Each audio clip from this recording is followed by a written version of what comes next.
प्यारे बच्चों, आज हम शुरू कर रहे हैं कक्षा 3 हिंदी का पाठ 7 टिप टिपवा। बच्चों, आज हम इसके प्रश्न उत्तर करेंगे। कौन किससे परेशान? प्रश्न, इस कहानी में लगता है सभी परेशान थे। बताओ कौन किससे परेशान था? उत्तर, बच्चों, इस कहानी में बुढ़िया झोपड़ी में टपकते हुए वर्षा के पानी से परेशान थी। कहानी में शेर जोरदार वर्षा और टिपटिपवा से परेशान था। धोबी गधे के गायब होने व न मिलने से परेशान था। इसी तरह कहानी में पंडित जी घर में भरे वर्षा के पानी को उलीचते उलीचते थकने से परेशान हो गए थे। मतलब बताओ। प्रश्न है, नीचे कहानी में से कुछ वाक्य दिए गए हैं, इन्हें अपने शब्दों में लिखो। पहला वाक्य है, टिप टिप्पा कौन सी बला है? बच्चों, इस वाक्य का अर्थ है कि कौन सी आफत है टिप टिप्पा। अगला वाक्य है, पत्नी की बात धोबी को जच गई। इस वाक्य का अर्थ है कि धोबी को पत्नी की बात पसंद आ गई। अगला वाक्य है, बाघ बिना चू चपड़ किए भीगी बिल्ली बना धोबी के पीछे पीछे चल दिया। बच्चों, इस वाक्य का अगर हम साधारण शब्दों में कहें तो यह है, बाघ चुपचाप भीगी बिल्ली बनकर धोबी के पीछे चल दिया। अगला वाक्य है, जरा पोथी पाँच कर बताइए वह कहाँ है? इसे हम कहेंगे, जरा पोथी में देखकर बताइए वह कहाँ है। याद करो तो।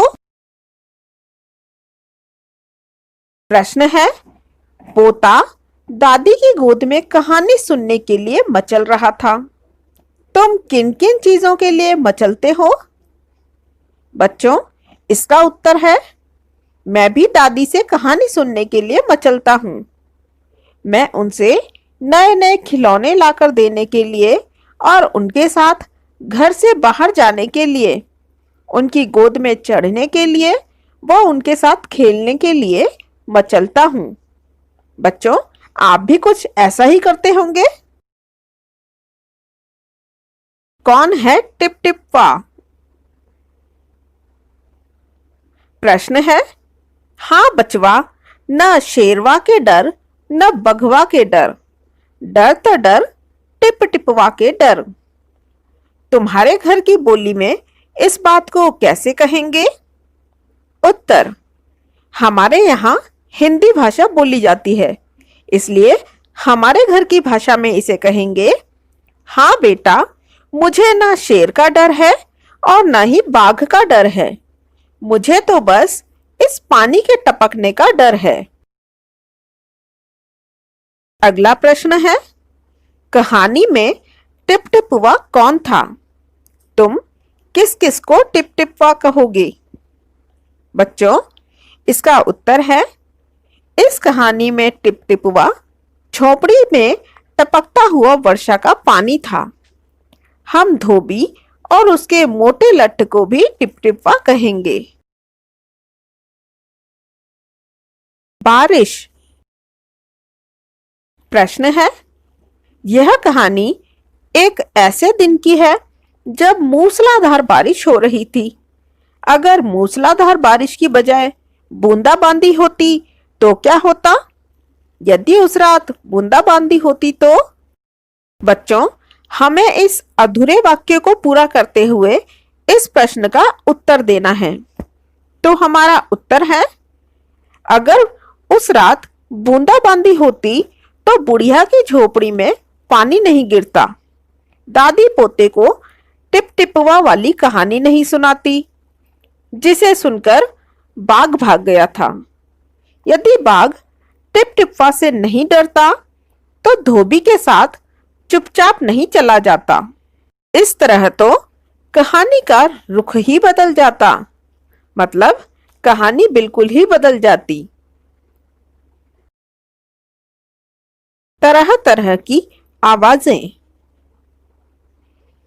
प्रश्न है, पानी के टपकने की टिप टिप टिप टिप आवाज आ रही थी। सोचो और लिखो, ये आवाजें कब सुनाई पड़ती हैं?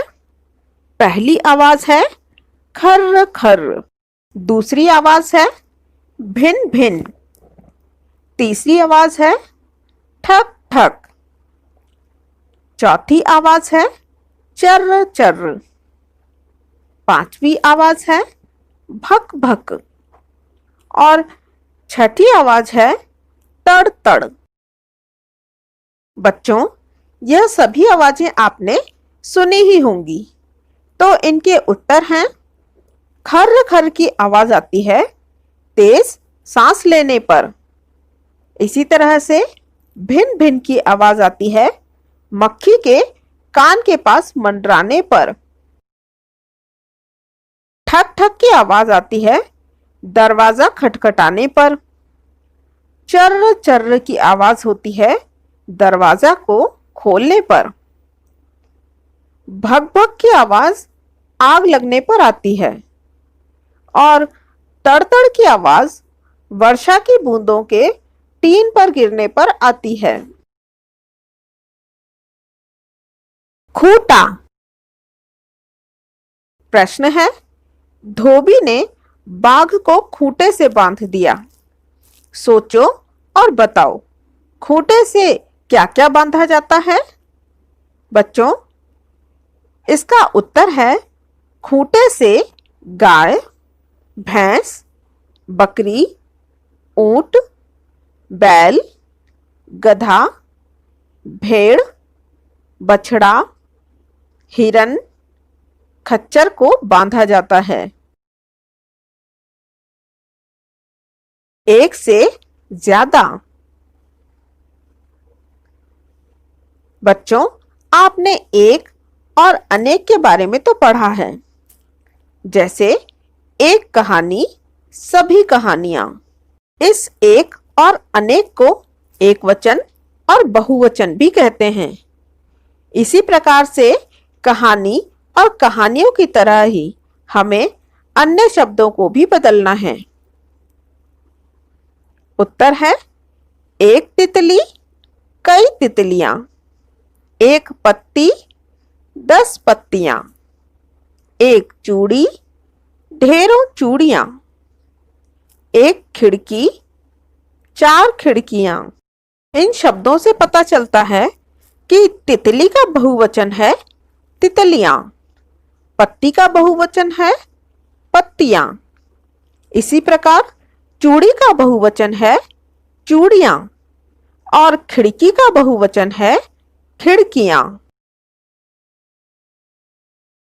अगर आपको ये वीडियो पसंद आया है तो वीडियो को लाइक करें, चैनल को सब्सक्राइब करें और मेरे नए वीडियोस से अपडेट होने के लिए बेल आइकन को प्रेस करें। और हाँ, वीडियो को शेयर करना न भूलें। Thank you.